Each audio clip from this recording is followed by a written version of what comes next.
ओम नमो भगवते वासुदेवाय। सच्चिदानंद रूपाय विश्वोत्पत्त्यादि हेतवे तापत्रय विनाशाय श्री कृष्णाय वयम नमः। विश्वोत्पत्त्यादि हेतवे, विश्व की उत्पत्ति हेतु किसके लिए कहा है? अब इसको समझिए। आत्मा परमात्मा, मोटा माटी देखें तो परमात्मा को नमन करने के लिए परमात्मा के चरित्र की व्याख्या करी गई इसमें, परमात्मा के स्वरूप की व्याख्या करी गई इसमें। लेकिन परमात्मा का जो अंश है वो जीव है और वो आत्मा है जो इस पृथ्वी पर पेड़ पौधों के रूप में, मनुष्य के रूप में, जीव जंतुओं के रूप में विद्यमान है आत्मा। तो जो परमात्मा का कृत्य है, जो परमात्मा का काम है, विश्वोत्पत्त्यादि हेतवे, तो क्या वो ही तो काम होना चाहिए आत्मा का भी, विश्वोत्पत्त्यादि हेतवे। अब देखिए काम आगे, देखिए होता क्या है। सच्चिदानंद रूपाय, जब इस सत्य चित्त आनंद के स्वरूप को एक आत्मा, एक जीव हासिल कर लेता है, इस पड़ाव को पार कर लेता है, तो फिर वो एक प्रोडक्ट के रूप में क्या काबिलियत उसकी, क्या वो बन सकता है, क्या वो बनने जा रहा है, उसे देने के लिए पूरी इस धरा पर सेवा में लगेगा। ये है आत्मा का काम, ये है जीव का काम। विश्वोत्पत्त्यादि हेतवे, अब इन तीनों अवस्थाओं को जब पार पालोगे, सत्यचित आनंद की अवस्था को पार पालोगे, तो फिर आप प्रोडक्ट बनते हो। ये वो यूनिवर्सिटी है, ये वो विश्वविद्यालय है सत्यचित आनंद का, जो साधना के पथ से निकलता है। इसको समझो, इस बात को समझो। जाना पड़ेगा, डुबकी तो लगानी पड़ेगी। परा प्रकृति की बनाए हुए विश्वविद्यालय से गुजरना पड़ेगा, तो आप सत्यचित आनंद के स्वरूप को पार पाओगे। और उसके बाद विश्वोत्पत्त्यादि हेतवे, अब आप विश्व की उत्पत्ति हेतु अब आप शुरू हुए। आप डॉक्टर हो सकते हैं, आप इंजीनियर हो सकते हैं, आप किसान हो सकते हैं, आप कुछ भी हो सकते हैं, आप बिजनेसमैन हो सकते हैं, छोटे मोटे बड़े कैसे भी हो सकते हैं, अध्यापक हो सकते हैं, किसी कुछ भी आप इस जगत में जितने भी कृत्य हैं। एक ने मुझसे पूछा कि आप कहते हैं कि किसी विद्या का मास्टर होना चाहिए, तो कहते जो मास्टर नहीं होते विद्या के, वो क्या एलिजिबल नहीं है साधनाओं के? अरे ऐसा कोई जीव ही नहीं है जो यहाँ मास्टर नहीं है, किसी चीज़ का मास्टर नहीं है। ऐसा कोई जीव ही नहीं होता, ऐसा कोई मनुष्य ही नहीं है जो किसी न किसी कोई ना कोई काबिलियत से भरा पड़ा है वो। आप इसको मत देखिए कि यूनिवर्सिटी के स्कूलों के, कॉलेजों के निकली हुई डिग्रियों को मैं विद्याएं कह रहा हूँ। ना ना ना ना ना ना, इस भूल में मत पड़ना। ये तो सब दुनियादारी के खेल है, ये सब दुनियादारी के खेल है। हर व्यक्ति पढ़ा लिखा है, हर व्यक्ति में कोई ना कोई काबिलियत है, हर व्यक्ति महत्वपूर्ण इस जगत का, और उसी की ओर मैं इशारा कर रहा हूँ कि वो एलिजिबल हो जाता है। वो सब एलिजिबल है, सब आ सकते हैं यहाँ पे, सब आ सकते हैं। और वो सत्यचित आनंद के इस स्वरूप को प्राप्त करने के उपरांत वो विश्वोत्पत्त्यादि हेतवे, अब वो विश्व की उत्पत्ति हेतु, विश्व के सृजन के लिए काम करना शुरू कर देंगे। हो जाएगा काम, अब बहुत अच्छा काम होगा। आप देखना, अगर आप कोई डिग्रियां कॉलेजों की, यूनिवर्सिटियों की लेके कोई काम कर रहे हो, कोई प्रोफेशन में हो, आप एक बार साधनात्मक होके उसी प्रोफेशन की थोड़ी सी चिंतन मनन कर लेना। आप पाओगे कि जो आप अर्जन कर रहे थे, या जो आप मान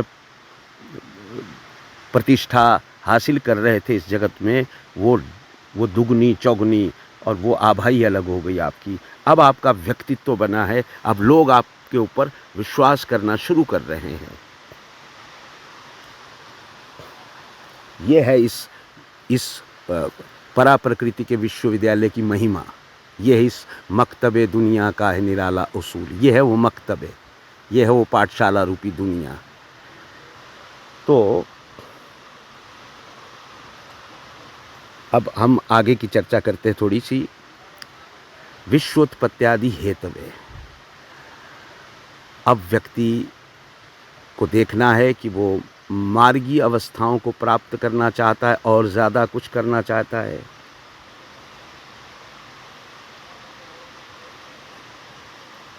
वो आध्यात्मिक प्रविष्टता हासिल करना चाहता है, वो स्वांत सुखाए रहना चाहता है, या फिर वो सांसारिक लोक रंजक लोगों के लिए, परमार्थ के लिए, संसार के लिए कृत्य करना चाहता है। विश्वोत्पत्त्यादि हेतवे, दोनों परिप्रेक्ष्य में ये काम होगा। और आप अब मान के चलो कि कोई, मैं एक उदाहरण देता हूँ कि कोई भागवत करने वाले लोग होते हैं जो कथाएं करते हैं, लेकिन कुछ लोग ऐसे होते हैं जो कभी भी पब्लिक के बीच में जाके कथाएं नहीं करते, लेकिन वो इतना बड़ा सूक्ष्म गहरा अध्ययन कर लेते हैं उस पे, और उनके प्रवचनों को सुनकर ये सारे कथावाचक शिक्षाएं लेते हैं और जगत में अपना काम करते हैं। एक दृष्टि ये होती है। एक दृष्टि ये होती है कि कोई स्वामी हरिदास ने संगीत की बहुत बारीकियों में काम किया, बहुत सूक्ष्म गहरा काम किया, लेकिन कभी भी पब्लिक के बीच में, संसार के बीच में, राजा महाराजाओं के बीच में उन्होंने गाना नहीं गाया, उन्होंने अपनी प्रस्तुतियाँ नहीं करी, लेकिन उन्होंने उनको सुनकर, उनसे सीखकर तानसेन, बैजू बावरा जैसी शख्सियतें इस दुनिया में उसी संगीत का झंडा फहरा सकी, उसी संगीत की खुशबू महका सकी। तो दो स्वरूप है, निर्णय आपको करना। बड़े स्वरूप में आध्यात्मिक प्रविष्टता, स्वांत सुखाय प्रविष्टता, और मार्गी, इसे मार्गी कहता हूँ मैं ज़्यादातर, क्योंकि ये मार्गी का अर्थ होता है निरंतर चलते रहने की अवस्था को मार्गी अवस्था कहा गया। उसमें रुकना नहीं है, जो कुछ भी हासिल किया उसे कूड़ा जानकर फेंकते जाना है, अगली अवस्थाओं को प्राप्त होते जाना। ये है मार्गी अवस्था, विशुद्ध रूपेण मार्गी अवस्था। ये तो सीधा परमात्मा तत्व और भक्त, और जैसे कहते हैं ना भक्त और परमात्मा प्रभु का मिलन, ये वैसा है। परा प्रकृति की जिस भी विद्या की जो भी लीड करने वाली शक्ति है, उसका संबंध उस जातक से, उस साधक से, उस व्यक्ति से हो जाता है जो मार्गी विद्या में मार्गी हो जाता है। अब सांसारिक प्रविष्टता के लिए विश्वोत्पत्त्यादि हेतवे, जब आप अद्भुत तरीके से अपने आप को समर्पित करके, यानी यूँ मानो साधना सिर्फ डिसिप्लिन, अनुशासन का एक अनुशासनात्मक है और कुछ नहीं। ये आपको झूठ, फरेब, धोखे इनसे दूर करने की एक विद्या है। ये अब आप धोखा नहीं कर सकते, आप झूठ, फरेब, धोखा ये नहीं कर सकते आप जगत में जाके। तो इन चीज़ों को मिटाने की एक विद्या है, एक साधना। तो अब यहाँ से होता है विश्वोत्पत्त्यादि हेतवे तापत्रय विनाशाय।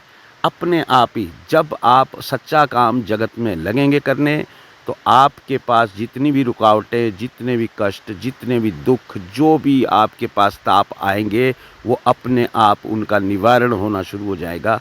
ये है साधक की पहचान। और उसके बाद तापत्रय विनाशाय, अब श्री कृष्णाय वयम नुमः, और वो उस अंधेरे को, उस चंद्रमा को, उस रात्रि को वो प्रणाम करता है जो उसके जीवन में छाई हुई थी, जो बिल्कुल मिट गई, जो बिल्कुल मिट गई। जय हो, जय हो, जय हो।